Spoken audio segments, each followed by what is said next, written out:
Indonesia adalah negara yang rawan gempa bumi, oleh karena itu, sebaiknya kita mempersiapkan kesiapsiagaan sebelum, saat, dan setelah bencana. Apa itu mitigasi gempa bumi?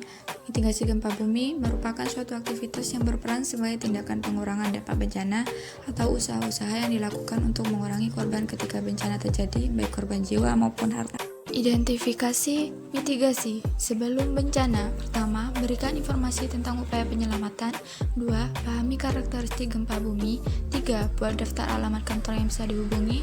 Yang keempat, hindari bangun rumah di daerah perbukitan. 5. Identifikasi daerah rawan yang aman. Mitigasi saat bencana terjadi.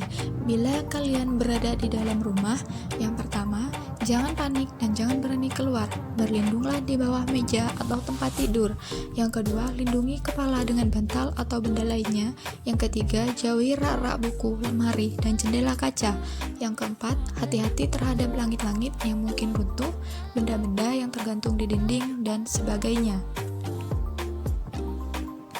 Apabila kalian berada di luar ruangan, yang pertama, jauhi bangunan yang tinggi, dinding, tebing terjal, pusat listrik, dan sebagainya.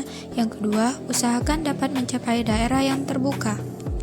Bila kalian berada di dalam ruangan umum, pertama, jangan panik dan jangan berlari keluar, karena jalan keluar kemungkinan dipenuhi orang. Berlindunglah di bawah meja. 2. Jauhi benda-benda yang mudah terguling seperti lemari, rak, dan sebagainya. Mitigasi bencana yang terakhir yaitu setelah bencana gempa bumi. Pertama, gunakan pelindung kaki untuk menghindari puing-puing yang tajam. 2. Segera evakuasi anak-anak dan lansia ke tempat yang aman. 3. Periksa sekeliling dari bahaya api. 4. Hindari jalur listrik yang rubuh atau kabel yang terbuka. 5. Periksa jalur pipa gas yang bocor, jika ada segera ditangani atau lapor ke pihak yang berkewajiban mengatasinya. 6. Selalu ikuti perkembangan situasi dengan mendengarkan radio atau media komunikasi yang lain. 7. Bersiap-siap dengan terjadinya guncangan susulan walaupun dengan skala kecil. Jadi, sekarang kita tahu mitigasi gempa bumi agar dapat siap siaga jika sewaktu-waktu gempa bumi terjadi, sehingga kita dapat meminimalisir seminim mungkin. Terima kasih, semoga bermanfaat.